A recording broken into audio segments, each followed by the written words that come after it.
How to edit PDF on iPhone. First, open the Files app on your phone. Tap on the PDF file that you want to edit. At the top right corner of the screen, click on the Edit option. Now, remove the existing content. Type the new content that you want to replace. Now, if you want to highlight the text, then select the text. Then, at the top right corner of the screen, click on the paintbrush icon. Scroll down and look for the text color option. Tap on the color option and change the color of the text.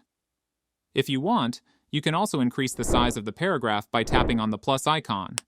In case if you want to bold the highlighted text, scroll up to the font section and then tap on the bold icon. Scroll and look for the line spacing option and increase the spacing between the lines.